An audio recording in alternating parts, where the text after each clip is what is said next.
বাঙালির মুখে একটি প্রচলিত কথা আছে, কাউকে কাঁচকলা খাওয়ানো মানে তাকে বিপদে ফেলা। কিন্তু আমি মনে করি বাস্তব জীবনে কাউকে কাঁচকলা খাওয়ালে এতে তার উপকারী হবে। কেননা কাঁচকলায় আছে আয়রন, ম্যাগনেসিয়াম, পটাশিয়াম, ভিটামিন বি6 সহ আরো অনেক অনেক পুষ্টিগুণ। আজকের ভিডিওতে আমি দেখাবো একদম খাঁটি বাঙালি কাঁচকলা দিয়ে কালীবাউস মাছের তরকারির রেসিপি, যা বানানোর জন্য কাঁচকলা কেটে ধুয়ে নিয়েছি এবং আমার টুকরো করে কেটে রাখা কালীবাউস মাছে দিয়ে দিচ্ছি 1 চা চামচ লবণ, 1 চা চামচ হলুদ এবং তা মেখে নিয়েছি। এবার একটি কড়াইয়ে দিয়ে দিচ্ছি সয়াবিন তেল। তেল গরম হলে এতে দিয়ে দিব আমাদের মেখে রাখা কালীবাউস মাছ। গরম তেলে মাছগুলোকে ভেজে নেব। আমাদের মাছগুলো ভাজা হয়ে এসেছে। এবার একটি কড়াইয়ে গরম তেলে আমাদের কেটে রাখা কাঁচকলাগুলো দিয়ে দিব।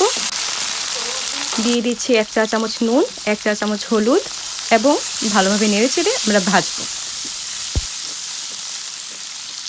আমাদের কাঁচকলা ভাজা হয়ে এসেছে, এবার তুলে নেওয়ার পালা। এবার একটি গরম কড়াইয়ে গরম তেলে দিয়ে দিব কুচি কুচি করে কেটে রাখা পেঁয়াজ। পেঁয়াজগুলোকে ভেজে নেব যতক্ষণ না পর্যন্ত বাদামি রং ধারণ করে। আমাদের পেঁয়াজগুলো বাদামি হয়ে এসেছে। এবার এতে দিয়ে দিব কেটে রাখা টমেটো এবং কাঁচামরিচ। এতে দিয়ে দিচ্ছি 1 চা চামচ হলুদ, স্বাদ মতো লবণ, 1 চা চামচ ধনিয়া, লাল মরিচের গুঁড়া, রসুন বাটা, 1 চা চামচ জিরা দিয়ে অল্প একটু পানি দিয়ে দিব। এবার এটি ভালোভাবে কষাবো। টমেটোগুলো দেখতে কিন্তু খুবই সুন্দর, কেননা এটি আমাদের ছাদ বাগানের টমেটো। এবার ঢেকে দিচ্ছি। আমাদের কষানো হয়ে এসেছে। এবার এতে দিয়ে দিব আমাদের ভেজে রাখা কলা এবং কালীবাউস মাছ। ভালোভাবে নেড়েচেড়ে রান্না করব। এখন এতে প্রয়োজন মতো পানি দিয়ে দিব এবং আপনার পছন্দ মতো ঘনত্ব অনুযায়ী আপনি জাল দিতে থাকবেন।